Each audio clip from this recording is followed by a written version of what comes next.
scrolling to the top here. It is 6:02 on November 21st, and I will go ahead and call this meeting of the Community Development Committee to order.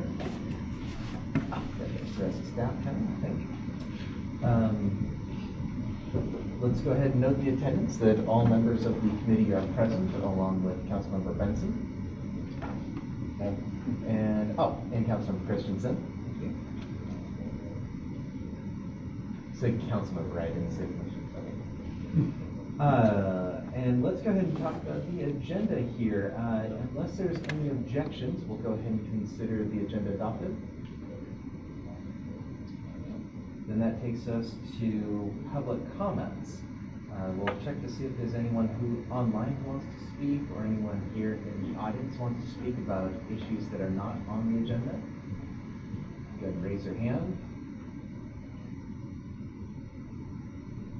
I am seeing none online or here in the council chambers. So we will move on to the minutes. We'll go ahead and accept the amendments as presented unless there are amendments from minutes. Not amendments? Minutes. Yes, minutes. Unless there are amendments. Unless there are amendments to the minutes, we will consider them adopted or approved. Okay. Seeing none, we'll consider them approved. Our first discussion item is a presentation on the introduction to the redesigned city website. Some of you will get to see this twice now, and maybe a third time. We'll bring it back tomorrow, so you can catch Councilmember Holloway too. I am Dana. Gail couldn't be with me today. I wish she was, because this was the very much team effort. Started back in February when I joined the city.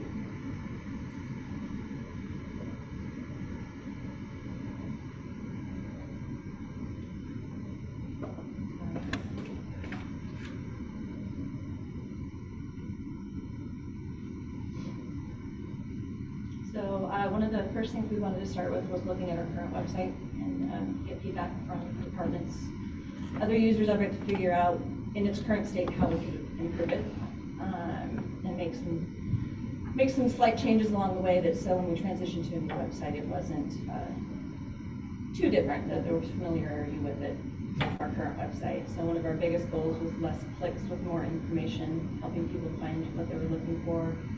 At a quicker pace, which can reduce staff time, emails saying, where's this, phone calls, where's this. So we added some new top menu headers for the website, including the How Do I page. We moved the Visit Snoqualmie up because we determined, through looking at analytics, that some of the top pages this past year that we can see on our website are not just the portions that residents are using to say access, police, fire, which are top pages.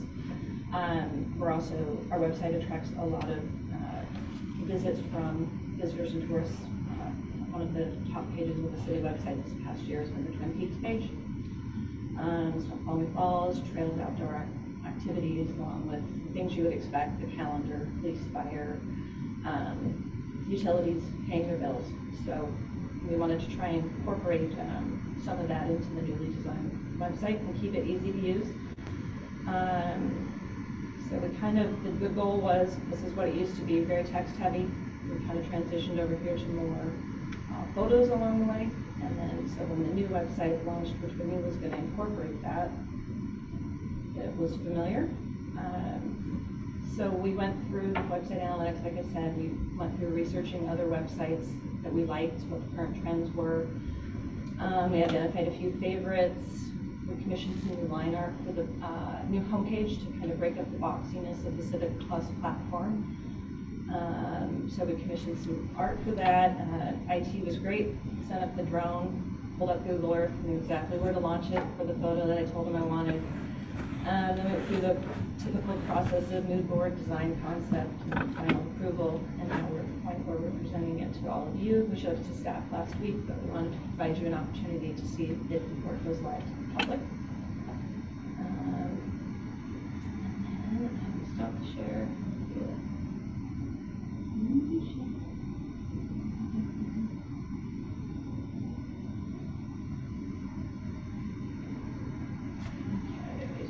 here is the new homepage.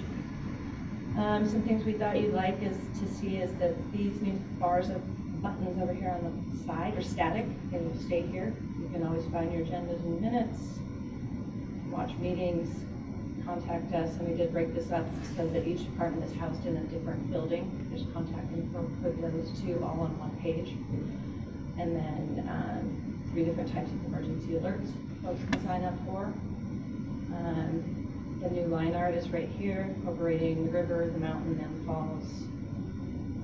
The new buttons in the middle, scroll over and they hover into different pictures. And again, these also here reflect what the analytics tells us, what they're coming to our website for. So these 6 buttons here and these 4 are designed to keep it as easy as possible and incorporate the less clicks, more info. What we were going for, you have very similar to what we have running on the website now. Photos and headlines and little read-in info. And then here, we're running this on a slider now where it's 3 static images in the spotlight section. These will now slide in here. I tend to call it the pull section. You got your calendar here, which is designed if you have multiple events on one date to pop it. It's got some fun. You hover over it, shows some of the artwork we incorporated. And then as we go down, we've incorporated some social media directly into the homepage now. So right now our Facebook page is showing. You can scroll through, see it. We can change that to Instagram if we want. We can keep whatever YouTube feed we want by just changing a little bit of code. Right now, the meeting from the 14th is up there. You can directly watch it in the homepage instead of having to just transition over to YouTube. And then we're running some things on a slider from our blog module, which we've been trying to use more for some human interest type articles we can do, as well as the recent fighter blotters that will run right through here on the homepage. And we brought the artwork down into the bottom as well. And I will show you what an interior page also looks like. So.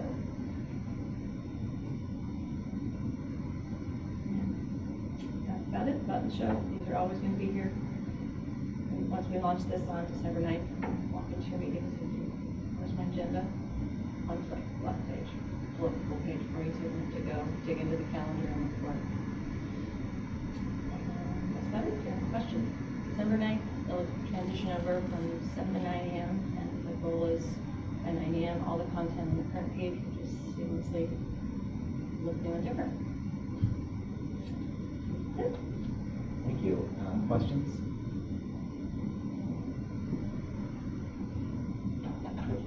Yeah, what's next? Thank you. The next item for us is the Memorandum of Understanding with Northwest Trunk Lines Museum. And we have staff here to make a sort of presentation for us. Give any guidance? I believe Jason is on Zoom. Great, thank you. I totally forgot about Zoom. Zoom. The agenda bill, yeah. Excellent. Okay, thank you. Mr. Rogers.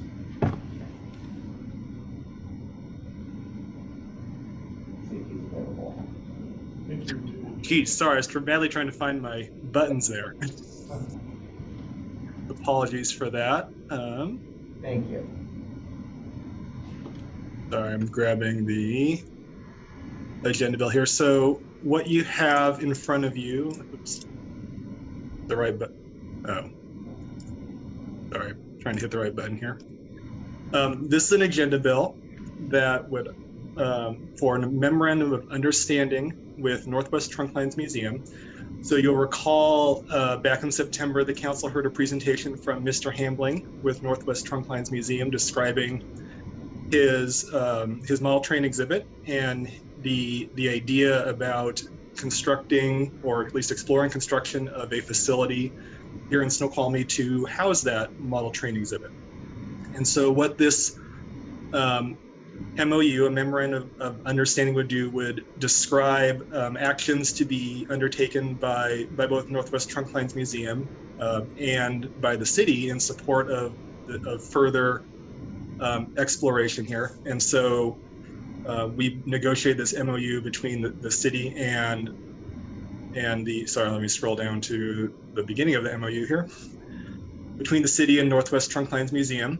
And so the recitals here are laid out about, where the property is, what, and what the general concept is. So it has a term here of 4 months. This would be time for the for Northwest Trunklands Museum to go through some feasibility of, would this property work? What might it look like? The city certainly has obligations here. As you can see, it talks about this process potentially culminating in a ground lease or a lease-leaseback arrangement. The different types of ways that the city has as a government entity to construct a facility here. So this is, broadly speaking, somewhat similar to what the city considered for the community center, and is certainly considering for the potential community center expansion. The city would provide information on the physical aspects of the property. We provide relevant information on funding that's available to the city for cultural development. The Northwest Trunklands Museum would, of course, have to go through feasibility, submit a site plan and preliminary structure for the city, provide a cost estimate, look into, how they could, how this could be funded and financed, and that includes identification of funding sources, public and or private. Come up with a schedule of how this could be constructed, come up with the various legal documents, and of course, very important to the city, this business plan here for sustainable operation and maintenance of such a facility. There's, if you will, some fairly typical legal language in here. This doesn't commit ultimately the city or Northwest Trunklands Museum to any specific course of action. It's merely continuing the process.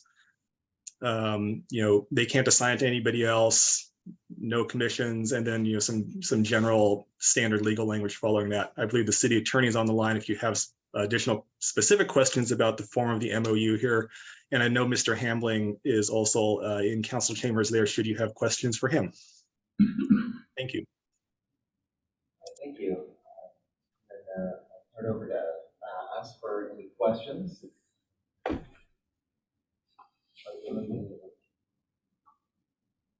I just have one. I like it. I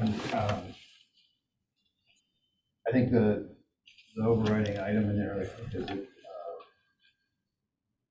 that we're working together to find a solution to have this facility in Snoqualmie. We're really pleased that you're going to go into a memorandum of understanding. The thing that I zeroed in on my way, maybe it's because of recent history, but I would encourage us to maybe, instead of trying to be specific in contractual language in terms of what construction type would be, maybe just get to the simple basics of it, an agreement for construction. We're referencing design build agreement, we're referencing design build or general contractor or construction manager agreement. I think that's probably too specific at this level of detail. There's a number of steps that would have to go through. So I'd ask the city attorney what he might weigh in on, but I would roughly like to look at those under the city obligations and then jointly with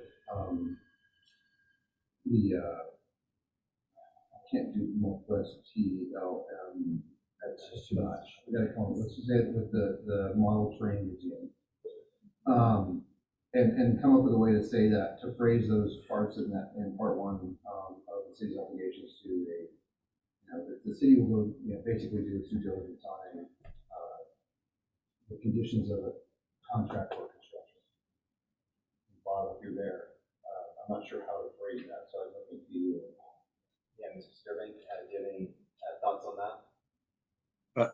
I am here. I had difficulty hearing about the second half of the question. I picked up a comment or a concern that perhaps the references to design build or GCCM or similar might be premature from the council's perspective, but I couldn't hear of what followed after that. Yeah, Bob, maybe you can hear me a little better. I'm thinking if we just simplify that down to a contract. It was referencing that we'll do our due diligence from the city obligation side for a contract for construction. They can be more general in that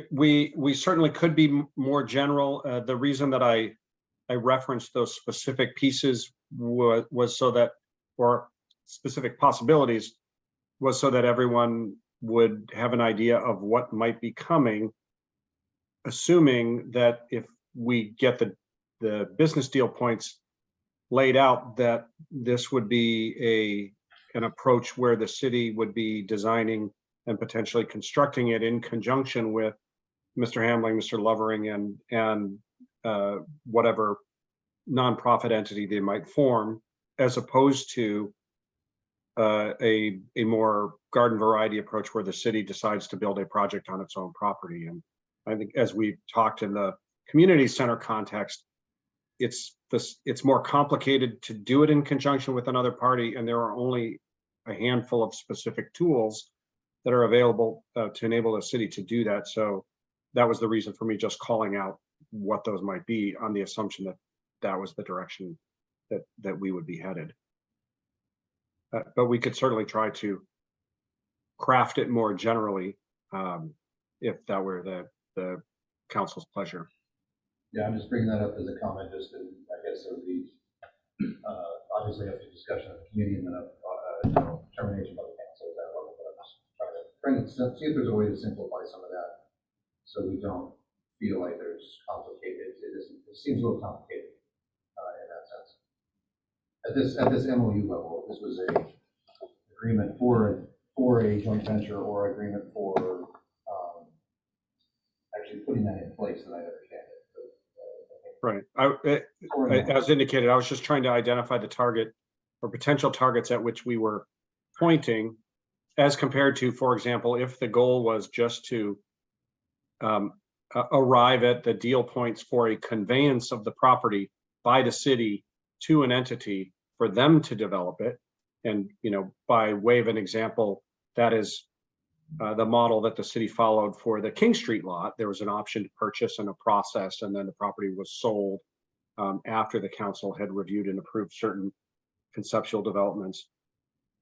That option here has its own set of complications, owing to how the city came into ownership of this particular property in the first place under a mixed-use final plan for the Kimball Creek development. But so anyway, that's just, I think the conceptual plan was this was going to be a scenario where the city was not planning to convey the property, but would remain in ownership, and then therefore we needed to specify, generally speaking, what we thought we were aiming at. But again, we can go with more general rather than more specific language if the council would prefer. To close that conversation, and maybe if you could come up with something more general as for us to review what that looked like, then we can have that discussion with council. Yeah, I think I'd agree with that. If I got to see what an alternative would look like, I think I'd have a better idea as to how to best approach that. Yeah, so this is really exciting. I thought I understood everything in the MOU except one or two things, and I think you've just been talking about it, and I still don't understand it. But it looks like we're just saying, let's go do this. Let's agree that we're going to go try and do this together. The city will kind of lay out all kinds of details about the property and how we might be able to help. The whole idea of fundraising, what can be done, how we go about this to sort of rough design. Sounds great, fantastic. The only part I didn't understand was this discussion that was just going on. There's a lot of references to leasing and leasing back and design build. I just didn't know what it all frankly meant. So it sounds like something beyond a straightforward lease of the property is being envisioned here. And I think all of these things are trying to tell us what that is, and I just didn't follow it. Although in that last conversation, I thought maybe I heard that. Is the idea that the city would build and own this, or maybe that's just one of the options? I just don't understand what this is trying to tell us, I think it's sort of laying out the possibilities here, and I just didn't follow what they are. Sure, let me take another crack at that.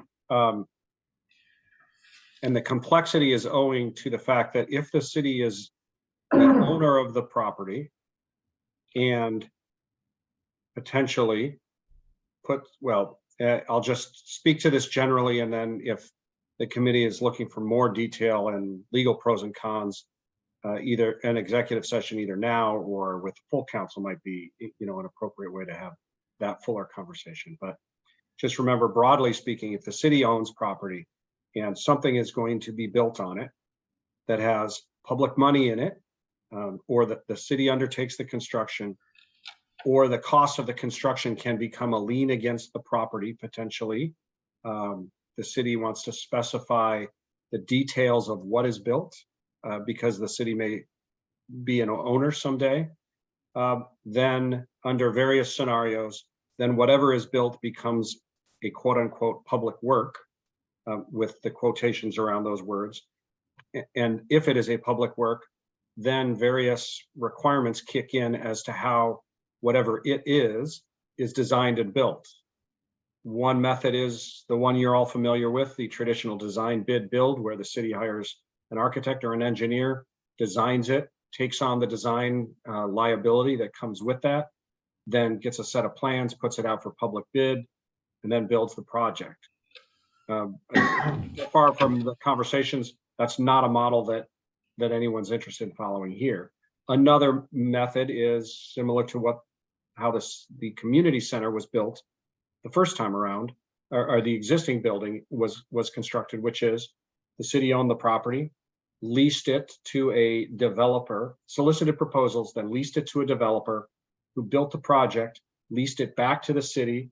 The city paid rent for a certain period, exercised its option to purchased the structure, and then entered, and this all happened fairly quickly in a matter of months, once the structure was completed, and then entered into an operating agreement under which the YMCA operates the structure and is primarily responsible for upkeep, maintenance, et cetera, of interior.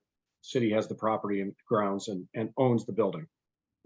That's a possible model here as well. And then a third option is that we've talked about with respect to the community center expansion, would be a design build, or GCCM, general contractor construction manager approach. And at various points in this conversation, it has been suggested that the city may be asked to make a contribution towards construction. At other times, the statement has been the city will not be. And so I tried to identify these possibilities depending on what might happen. And then, as I mentioned, I'm not sure what number option this is, but another option might be for the city to convey the property, sell, possibly donate or contribute if there's going to be a publicly run museum, various ways to a conveyance like that could occur. And then once the property is out of the city's hands, whatever is designed and built would be the responsibility of the entity to which the property was conveyed. That option has its own set of potential legal complexities, again, as I mentioned earlier, owing to the way that this property was dedicated to the city for public park purposes as part of the Kimball Creek, formerly known as Falls Crossing mixed-use final plan. Not to say that those avenues couldn't be surmounted, it just would come with its own fairly complex process. Yeah. So assuming that we were headed towards, based on the staff and administration conversations with Mr. Hamling and Mr. Lovering so far, that we were headed towards a model that looked more like the community center than these others, that's the reason for the references in the document. But again, that can be changed depending on the council and committee's preferences. Mayor Pro Tem. Okay, so I think I was with you to the very end there. I got confused just at the very end. What I thought I understood you to be saying is there's a whole series of things, but it's not infinite. There's a series of ways this could something like this could work. In fact, we've just enumerated essentially all of them here, which doesn't predispose us to doing any one of them. It just says, we're just gonna talk about all the possibilities and figure out what we do. That's what I thought you were saying. Correct. Something at the end you said implied, or thought implied, that actually there was a preferred method. So first off, did my first part of the understanding, was that correct? All this is doing is saying everything's on the table. As drafted, not everything is on the table because the administration was not proposing an option that would involve conveyance of the property outright. Okay, so then a correct understanding, tell me. But on the option that we were, or the concept that under which we were working has, 2 or 3 sub options, if you will. And those are the ones that are identified in the draft MOU.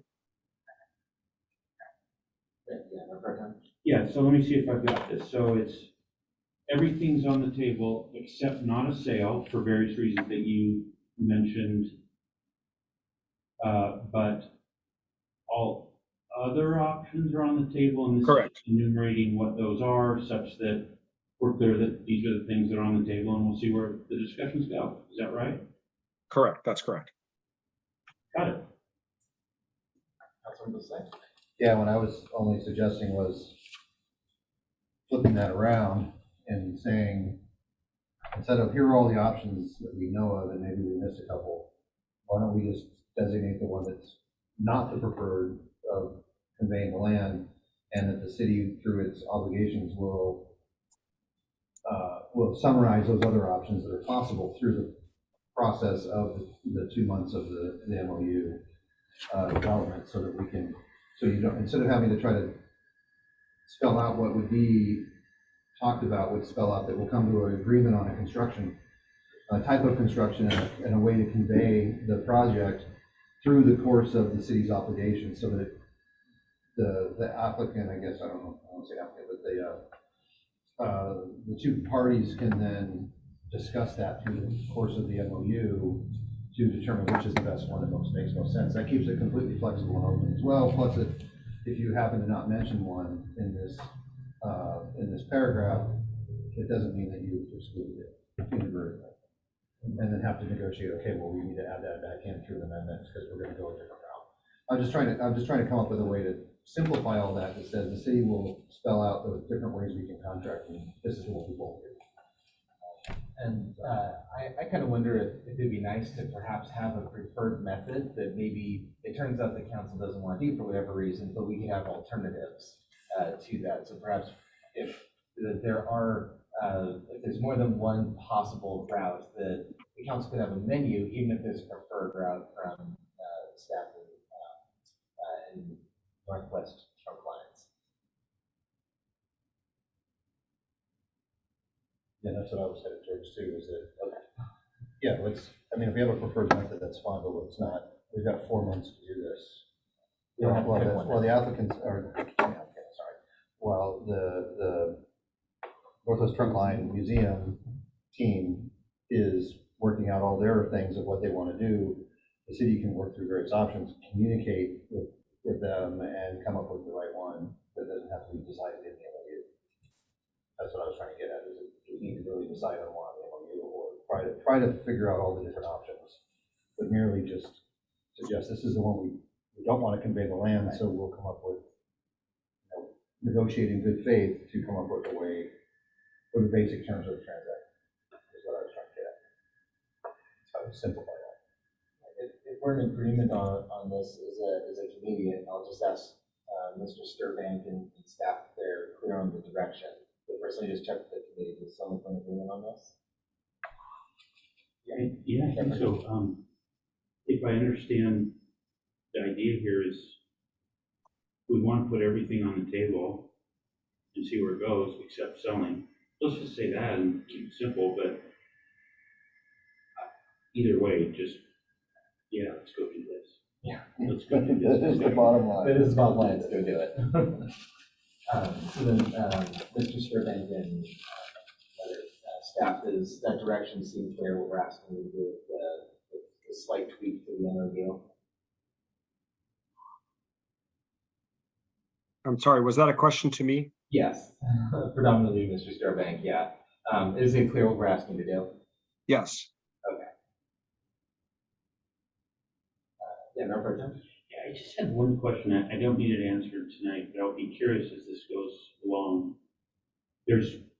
Look, everything changes with time. I know that, and that's fine. So I'm not saying you shouldn't. I'm just asking the question. One of the things that kind of happens on that site every year is we have a tree lawn. And so I'm just curious, not for tonight, but as we go along, would whatever design gets sort of worked out there allow for the tree lot to be there again? If it doesn't, it doesn't, but I'll be curious to know the answer as we go along. Because that's just a kind of a cool city tradition that's there. It doesn't have to stay there though, but would be interested. Yeah, this is Mr. Hambling, is that right? Yeah. Hambling. And the Northwest trunk lines, we can get to that later. Not only would it allow it, I think we would encourage it. There's a few reasons for that. One is with history there, with the Boy Scouts, and the second one is I just think it's nice. So we've been planning for that in some fashion. The other thing I'd add, best you can do it is the sooner the better on the path forward here. And for a lot of reasons, this is on both sides, this go along with this. You guys can do it. I think we're pretty close. Yes, no. Thank you. So Yeah. it seems like these are minor edits. So this makes it minor edits instead of maybe pass out on Monday. Good. Like have about 3 weeks. Previously, planning budget. Yeah, I think that's a good suggestion. Looks like I'm getting head nods for the, for the committee. All right, staff, does that sound reasonable? To turn this around by Monday's council meeting? Yes, I think we can make some of the smaller changes that I think council is looking for and have that in the council packet. I guess the challenge will be with the holiday, so we will do our best. Who gave you the holiday? Yeah. I didn't say anyone gave it to me, but there are other staff involved. Real quick, Councilmember Benson wants to give a comment as well. Yeah, I'm not on this committee, but I'm so sorry about this. Most of this conversation was really important and very boring, but I don't want it to be lost on me. The question that I get from citizens the most people don't care about, what you do on a city council, but they ask when are we going to get the model plans? Where are the model plans? So this is so exciting, and we're so glad you're here, and I think that to come.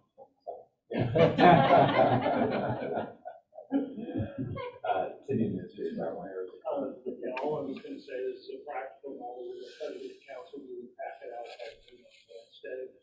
If we are able to turn around these language changes, look for some sort of an update over the weekend.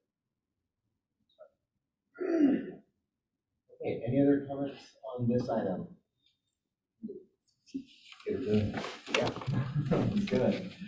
Then that takes us to the next item, which is, let's see what we call it. And I'd like to thank Mr. Handling and Northwest Chucklines for being here tonight. Free to go if you'd like. It won't affect our decision. And that is a discussion of the retail uses on Center Boulevard. This is something that has come up in a number of council meetings from myself. I know I've brought it up a number of times, but other council members have as well. It's just a concern about the longevity of the retail use of that space, which is what it was originally designed for. And I do not want to speak beyond my legal expertise on how exactly it would work to change that. So I'd like some direction from staff as to what they have found in researching what can be done. A either in the short term, in the long term, et cetera, for that. Yeah, so I'm not sure if that would be Mr. Rogers, Ms. Arteche, or Mr. Sturbank would want to take that first. But essentially what we have asked staff to do is to look into that issue and tell us essentially what are our options moving forward, what are the constraints, and those kinds of things. I can certainly lead off unless Jason or Emily, you want to go first. Go ahead, Bob. Okay, so thank you. So the issue here, this issue being retail standards in the neighborhood center, are more complex than a just typical garden variety code change, because that area is governed by the Snoqualmie Ridge mixed use final plan. And although there is not a development agreement in place similar to the one that the council just approved for the mill site, there are conditions of approval in the Ridge 1 mixed use final plan, which sound very much like the vesting provisions that would be typically contained in a development agreement, and in fact are contained in the Ridge 2 development agreement and also in the mill site development agreement. And I am partway through what would be a much longer written analysis that I will still send the council. But the short answer is, because of those conditions, I think the more prudent course, if the council wants to get at the nub of the retail requirement and or make any future changes to the neighborhood center requirements or other parts of Snoqualmie Ridge 1, for example, the business park, the prudent way to approach that would be to process it as an amendment of the Ridge 1 mixed use final plan, and either delete or significantly modify those conditions that I am talking about here, to make it clear that the council does have the authority to adopt generally applicable development standards, zoning code provisions, and future councils could change them, as opposed to the language that's there right now, which says that development standards that are adopted after the date of the final plan don't apply unless they're necessary to address imminent public health and safety hazards, or unless the warehouse or real estate company or successors in interest voluntarily agree to sign on to them. So that's the reason for the challenge. I think the process option for the council is to follow a mixed use plan change, and there have been several to the Ridge 1 mixed use plan in the past, and that process would be a city initiated proposed change. It would go to planning commission, much like a code change, and then to the council for approval. And if approved, then, and these conditions were modified, then the council would have the flexibility to adopt more generally applicable code provisions, change the existing development standards, and actions of that nature. Okay, I'm gonna have to take you back just a step or two or three. The successors in interest to Weyerhaeuser have to agree. Is that what you said? The way that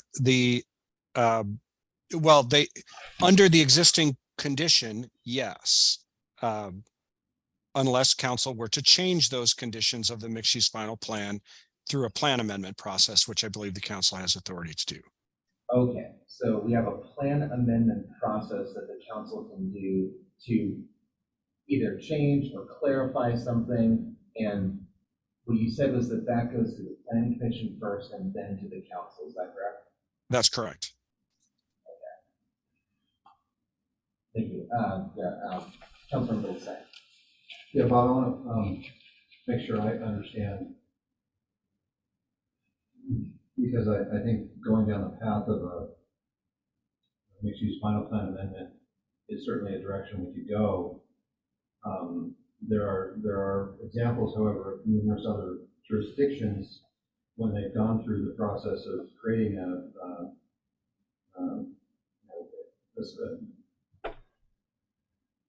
BISP and finding improvement site plan and all the agreements and the development agreements and all things go along with it, much like we've got with Snoqualmie Ridge 1 and Snoqualmie Ridge 2, that ultimately those jurisdictions then absorb that area into,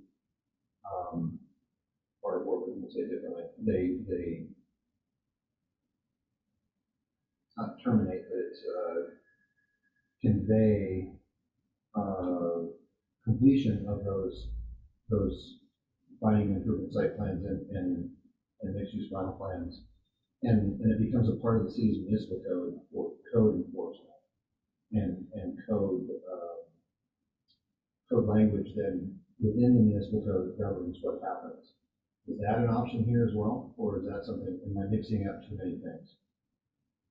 I think that that's an option as well if the council modifies, processes a mixed-use final plan amendment and addresses some of these conditions that, as written right now on their face, would appear to prohibit that. So the short answer is yes, you can get there. Changing everything in the Ridge 1 to be subject to the generally applicable code provisions is a much bigger lift, of course, than the retail waiver provisions at issue in the neighborhood center. But the short answer to your question is yes, it can be done, I believe. Yeah, what I was getting at for the committee then, ultimately we have multiple different codes and approvals and requirements when a developer comes to Snoqualmie and says, hey, I want to do a project. The first question is you normally ask is, where is that going to be? And then there are 5 different governing documents that say whether something can be done or not. And it tends to create confusion on our part, confusion on clearly not staff's part, because they know this stuff way better than we do. But on the applicant's part, to know what is required, what is allowed, what can they do. And it would just seem to be, if we can go down a path of, it doesn't seem practical to have a development that has completely met its obligations in something like Snoqualmie Ridge 1 and Snoqualmie Ridge 2, that why would that not just become part of the zoning of the city? And that's kind of where I was going with it. It seems like that it certainly would be prudent, not to compare cities, because I don't like doing that, but multiple parts of the Grand Ridge development in Issaquah, which were completed after much of Snoqualmie Ridge 1, have already been absorbed into Issaquah's municipal code as part of their normal code language, as opposed to being subject to the previous development agreements of those languages. So it just seemed like we need to take one, don't put the cart before the horse and take care of the things that we know are urgent, but at the same time go down a path that says, hey, this is, why is this not subject to within the municipal code? So it seemed logical to start that process and have it be a part of it, also addressing the retail uses. So that's where I was going with that. Yeah, I would wonder, since I would like to get to that same goal eventually, I would wonder if we could kind of do the smaller lift first to essentially give us the ability to make those changes on center, and that those called plan amendments, I believe, that those could set the stage then for the bigger work. So they wouldn't prevent it or anything like that, but they would essentially lay the groundwork for how that larger process would happen.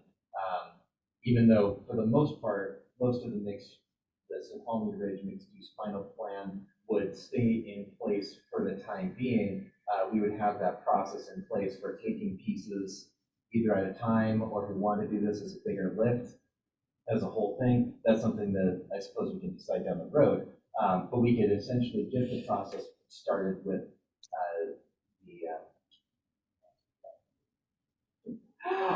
that we could get the process started with the retail on center, and that wouldn't preclude any of that other work that Councilmember Lucey was talking about. Yes, Mayor. I guess when the restaurant actually ended up being a service. But I thought there were just code changes that we needed to do on some of those particular items instead of doing exactly what you're saying. Right, the whole thing. and I think Jason, I thought you were on top of it on code changes that were simple that we could do. It ensures that you can have a restaurant still there and not service.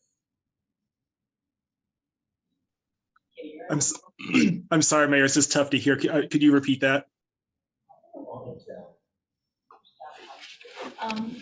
So when a couple years ago, when a potential restaurant ended up becoming a service, right? So Right. Changed out. I thought there was particular codes that we just needed to change because there's referencing some very old codes, I think even in historic downtown.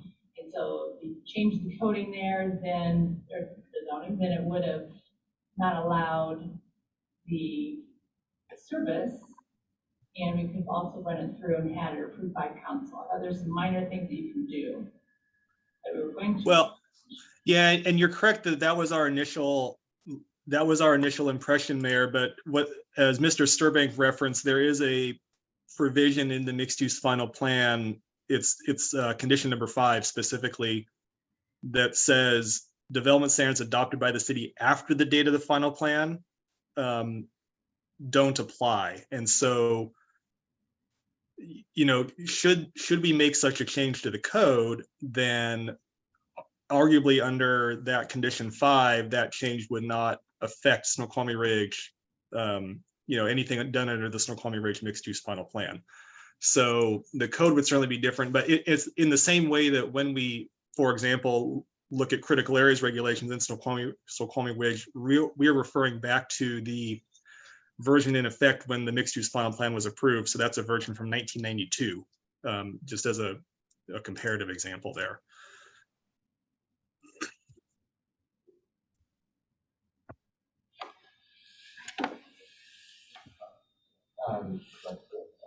Mr. Sturbank. Oh, no, I think it was, Okay. I misunderstood Mr. Rogers when he said 92 as, I thought he was saying that's when the Ridge plan was approved, and I was sorry, a different year, but no, I misunderstood him. I know he's talking about the critical areas code. Yeah, when it was that's just the last time the critical areas code was updated prior to the SR1 approvals. Right. Yeah, so that's what I was concerned about too, is if it could be done easily through code, but that was also the interpretation I got. That was it, because the point after the plan, you couldn't change the code just to address it. That would actually be it. As Mr. Sturman has more in detail described, it had to be a plan to make those changes. But it doesn't sound like that. If we focus on the Center Boulevard, Ridge, and the downtown historic areas, which would be under a separate code, but if we just focus on the Center Boulevard items that we're concerned about and do that plan amendment that way, and then with the bigger picture in mind of let's look at the entirety of maybe that zoning needs to, we need to build that into the municipal code and find a way to make that be not dominant anymore. So we have the ability to change that and have the ability to look at that in the long term. And it frees up future councils as well to have that same things are changing this. Look how things have changed in the last 20 years. How are they going to change the next 20? So having some flexibility there probably is worth the way.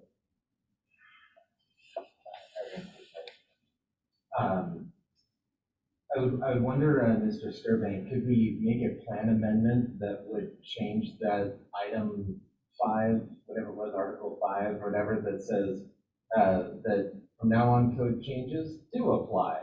Is that a plan amendment that the Planning Commission could consider? Yes, yeah, and it's not limited to, 5 is the most directly applicable one. Right. There are a handful of others Sure. that you would want to consider adjustments to at the same time. Right. And you, as I said, I think the options would range from repeal outright of some of those conditions to changing them to, putting in a date, for example, that said, development things adopted afterwards don't apply except for things that are adopted after fill in the blank 2020, 2022. There are various ways to go about it. And, staff could certainly kick the tires on and present the committee and then the council and planning commission with options. If we gave essentially what our desire was for this process to the planning commission, they could dig into a lot of these details as to what exactly could change, and staff could take that direction from the committee to the planning commission. And perhaps we could expedite the process a little bit. Councilmember Moon. Oh, I was just gonna say, I think broadly this is a good idea. I think it's hard to believe it, but yeah, some of these buildings now are 20 years old and aging, and given construction methods we use, these buildings aren't buildings that last 200 years, and so in the coming years, not imminently, but in the coming years, some of these things will be redeveloped, and so the idea of getting the normal zoning rules to apply, I think, and having the council sort of direct, planning commission and council direct the future is, I think, the right way to go. So I think we should go down that path. It's time to start down that path. The second thought I had is, if in the short term we just do something smaller, I think that's great. Let's do that. That helps us sort of start down that path. I think that's, a more bite-sized chunk. I think that's great. So yeah, I think all of the above, meaning, yeah, let's start with a small thing. Let's get that done, and then let's look at the bigger thing also. Okay. I have one other question, which is, in the very short term, could we just change, and maybe the answer is making this change just wouldn't apply, and that's why this is discussed, but could we not change 17.37.040 item C to simply say the council shall issue a written decision? Just change who's making that decision to the council. Would that not just be a quick and easy fix for now while the rest of that happens? I think that the issue is we'd still have to change the mixed-use final plan language, because this would be a change after the fact. We still have to amend it in order for it to take effect. That said, Mr. Sturbank, is there anything preventing us from changing the code proactively, if that's what the person is suggesting? I don't think there's anything that prevents you from changing it now, knowing that it wouldn't yet have effect until you dealt with the final plan condition language. You could do that. Yeah, no, no, so it sounds like that would not, making the change I discussed would have no impact here because of the other language. So therefore, let's not waste our time. Let's just move on with the small thing and then the big thing. That sounds great. Councilman Wilson. Well, I think what ends up happening is that they happen at the same time. Oh, okay. Because if we get the language in the mixed-use final plan and do the plan amendment that allows those things to be, so we modify those things, and then the code language that supports it goes on at the same time. And that way, I think it addresses both and comes out and it's on the books. That's great too.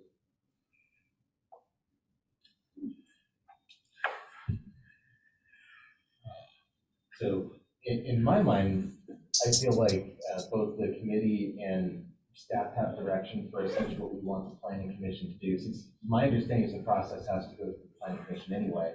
So my thought is, let's just go ahead and send this to planning commission to work on.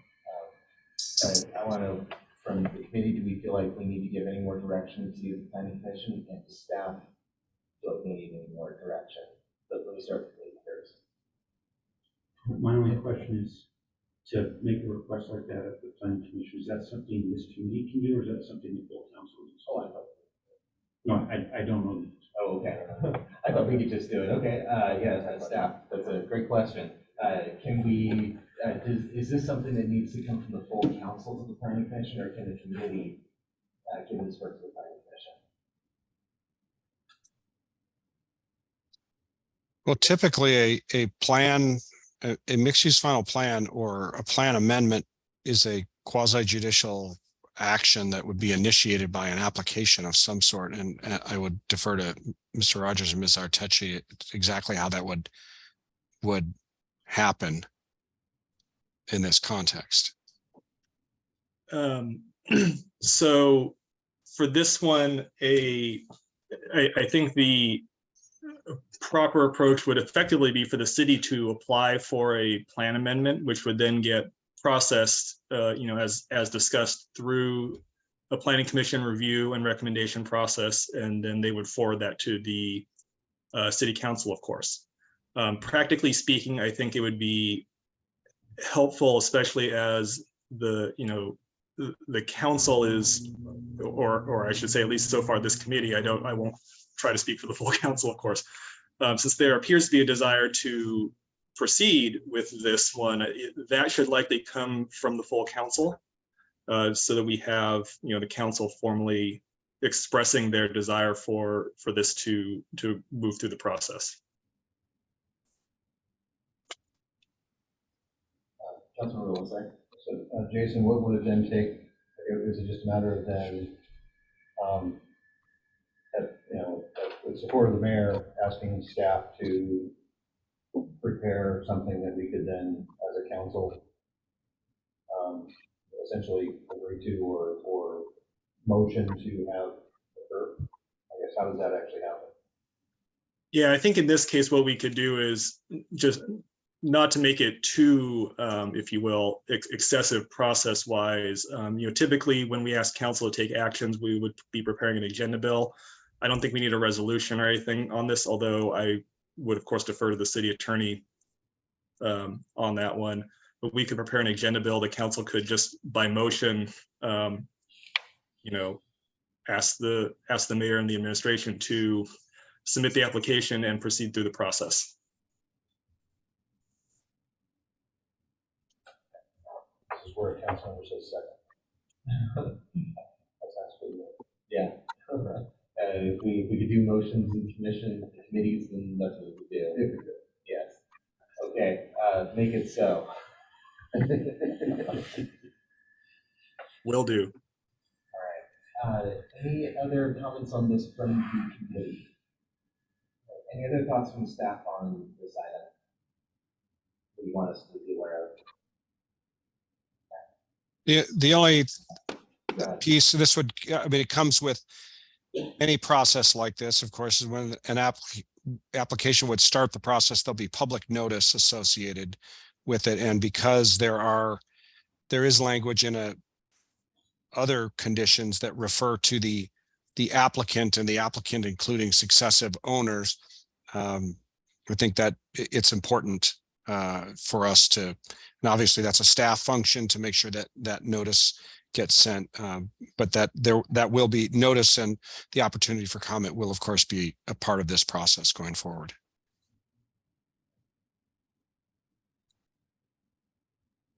All right, then if there's nothing else on that item, that does, I believe, bring us to the end of the agenda. So unless there's any further business,